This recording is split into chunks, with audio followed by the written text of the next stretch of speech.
All right, ladies and gentlemen, keep it going for Eddie Hejka.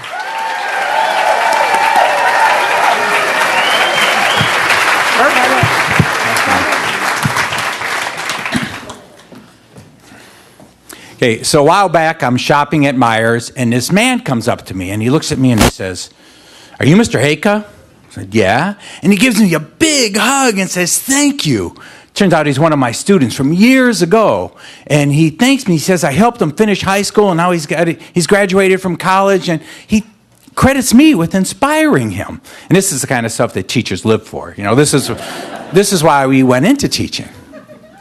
Now, unfortunately, over the last 20 years, with this insane education reform nonsense, funded by these corporate billionaires, I spend more and more and more time, collecting data, defending every little thing I do, and defending the profession and defending public schools. We spend more time doing that than we do building the relationships with the kids that are so necessary. And it's even harder when your local leadership, your superintendent buys into this, this nonsense that schools should be run like a business, and all us employees, we should just be grateful we have a job. Even though it was us who saved the district time after time from threats from the federal and state government to shut us down, like they did to Inkster schools, like they did to Highland Park schools, but we're still standing. We organized. We fought back. And it was us who closed a huge budget deficit, even though we didn't create it. The teachers, we gave 15% of our salary year after year after year, and we closed the deficit. And we built this big surplus, $4.6 million out of a $20 million budget. Of course, superintendent thought he did it. And he stands in front and takes all the credit, but that's fine. We know it's bullshit.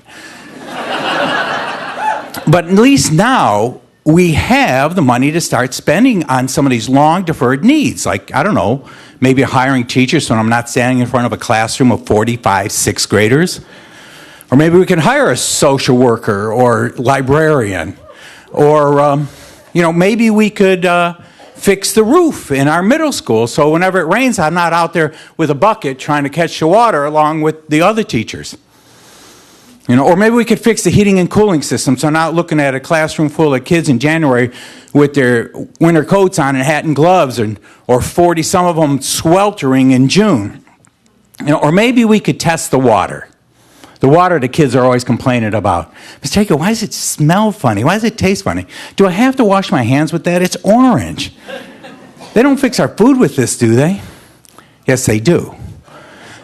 And then when I looked at the budget they'd approved for the 2017-18 school year, I was shocked how much money they had set aside for building renovations. $0.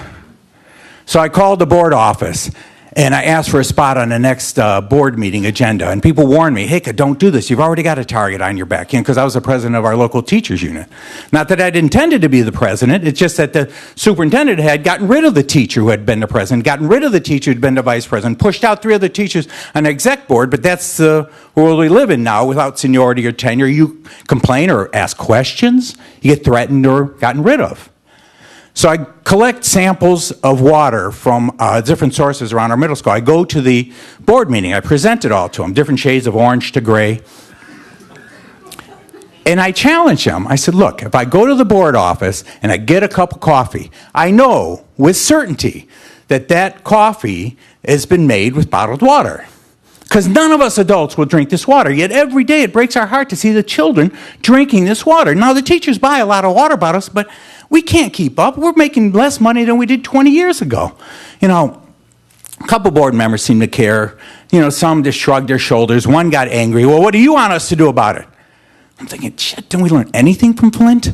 I said, test for Legionella, test for coliform bacteria, test for copper, test for lead. Not just a random sampling, all the water sources. And maybe, I don't know, get an estimate on what new water intake lines would cost. The superintendent, "Hey, you just seem to think we have this pot of money we can go to anytime we want to get something." So they did nothing. Next item on the agenda, they vote to give the superintendent another raise. $350,000 is compensation for a tiny 4-school district. It's obscene.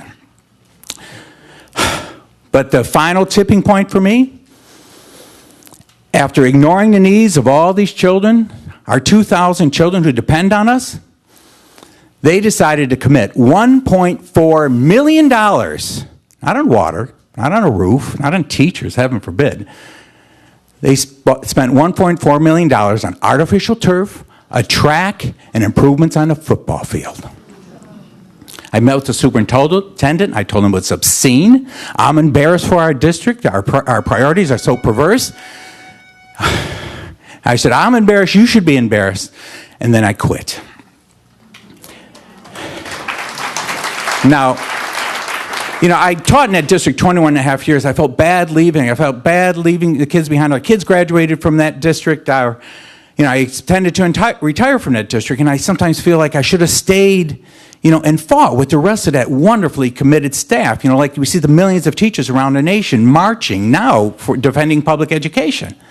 But I was tired after all those years. And that man at Myers reminded me of what I missed. I missed teaching. Simply teaching and hopefully inspiring.